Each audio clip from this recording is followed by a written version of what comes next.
Hello fighters and welcome back to the channel. तो अभी हम शुरू करने जा रहे हैं हिस्ट्री के 5 MCQs।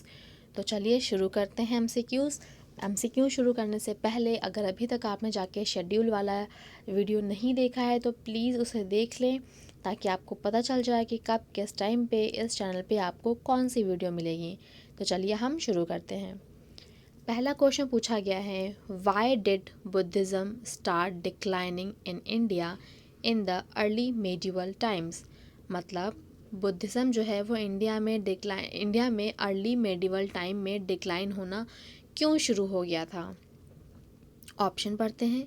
वैष्णविज्म, शैविज़्म और जो अदर हिंदू ट्रेडिशन है वो धीरे धीरे अपने पॉपुलैरिटी को इंक्रीज़ कर रहे थे, और जो ब्राह्मण्स हैं वो एक तरह का नया रिलेशनशिप स्टेट के साथ डेवलप कर रहे थे इस वजह से।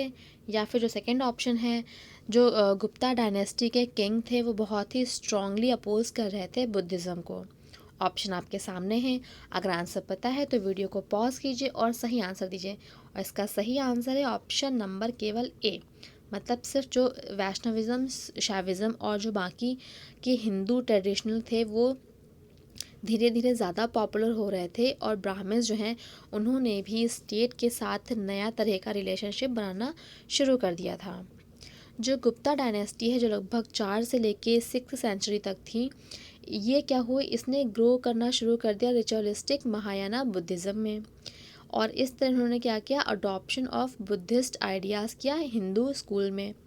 लेकिन जो डिफरेंसेस थे बुद्धिज़्म और हिंदूज़ में वो इसकी वजह से धीरे धीरे ब्लर होते गए। ठीक है जी।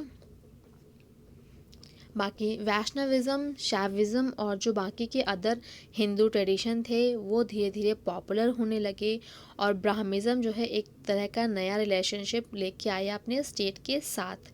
इस तरह से एक नया सिस्टम जो है वो ग्रू हुआ। जो बुद्धिस्ट मोनास्ट्रीज थी उन्होंने धीरे धीरे अपना कंट्रोल जो है वो लैंड रेवेन्यू पे खो दिया। इसी के पैरेलल जो गुप्ता किंग्स थे उन्होंने बुद्धिस्ट टेम्पल्स को बनाना भी शुरू किया, जैसे कि उनमें से ही एक है हमारा कुशीनगर का, और जो एक मोनास्टिक यूनिवर्सिटी भी है जैसे कि नालंदा। ये कुछ एविडेंसेस हैं जो कि बचे हुए हैं, जिनको रिकॉर्ड किया गया था 3 चाइनीज़ विजिटर्स के द्वारा। अगर हम हाजरा की बात करें, इनके अकॉर्डिंग जो बुद्धिज़्म है वो डिक्लाइन हो रहा था और टुकड़ों में, क्योंकि जो ब्राह्मणिज्म है उसका राइज हो रहा था, और जो उसका इन्फ्लुएंस था वो सोशल पॉलिटिकल प्रोसेस में भी काफ़ी देखने को मिल रहा था। आगे बढ़ते हैं अब हम।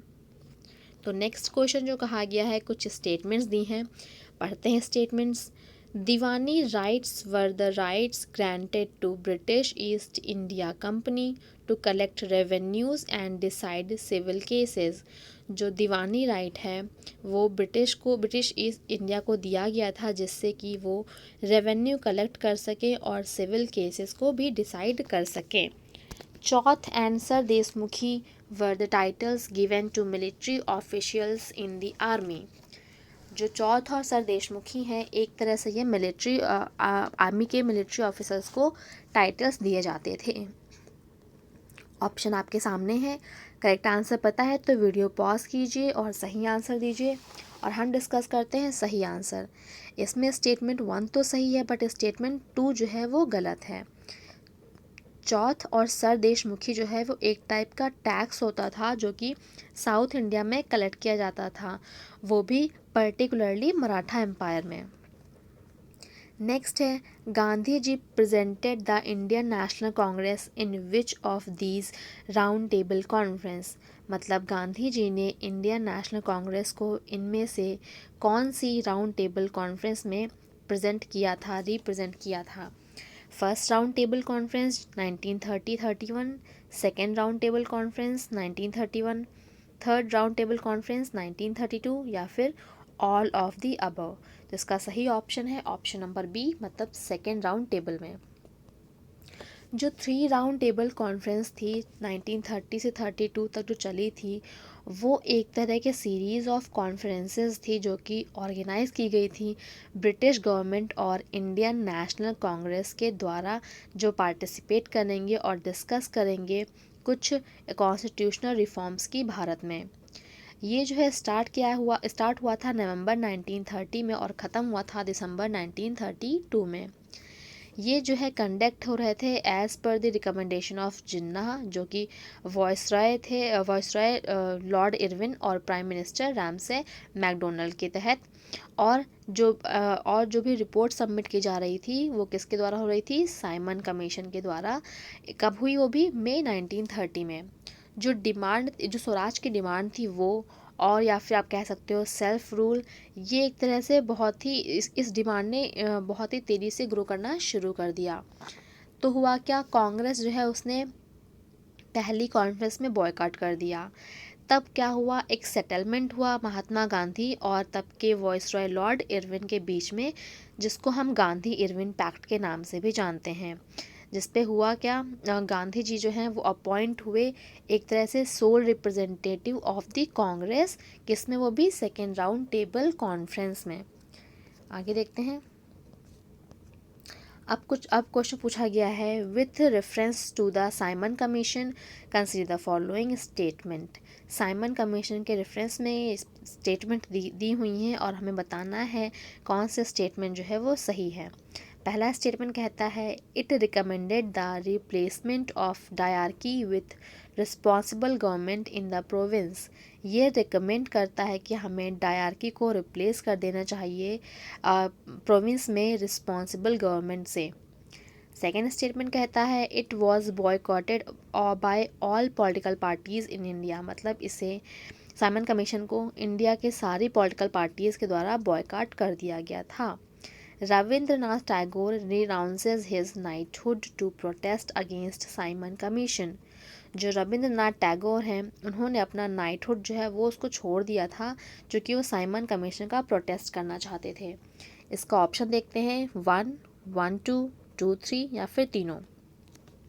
अगर आपको आंसर पता है तो वीडियो पॉज कीजिए और सही आंसर दीजिए।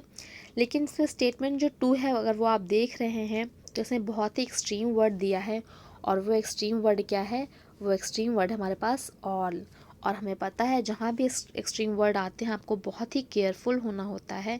और मोस्ट ऑफ द टाइम जहाँ भी एक्सट्रीम वर्ड्स आते हैं वो स्टेटमेंट हमारी गलत होती है।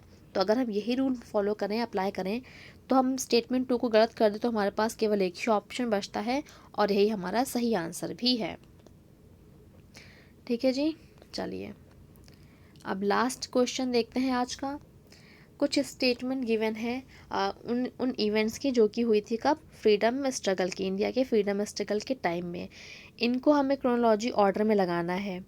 तो Chauri Chaura outreach, Minto Morley reform, Dandi march या फिर मॉन्टेग्यू चम्सफोर्ड रिफॉर्म। देखो आप सारे ऑप्शन पढ़ लो, उसके बाद सारी चीज़ें पढ़ लो। ऑप्शन देखते हैं क्या है। ऑप्शन कुछ इस तरह से है। तो देखो भाई, दांडी मार्च सबसे लास्ट में आया था, हमें ये तो पता है। तो ए और डी तो अपने आप साइड हट गया। अब बचा बी और सी। बी और सी में देखो 4 और 3 की पोजीशन सेम है। आपको दूसरा और पहले में डिसाइड करना है आया कौन सा था दोनों में से पहले, दूसरा पहले आया था या फिर पहला पहले आया था। दोनों को देखते हुए ऑप्शन नंबर जो आपका बी है वो बिल्कुल सही है। तो चलिए हमने डिसाइड कर लिया है, हमने जो है पूरे के पूरे 5 MCQs डिस्कस कर लिए हैं। मिलते हैं आपसे नेक्स्ट वीडियो में।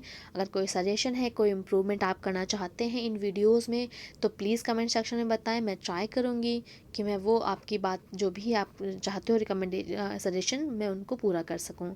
तब तक के लिए bye bye and thank you.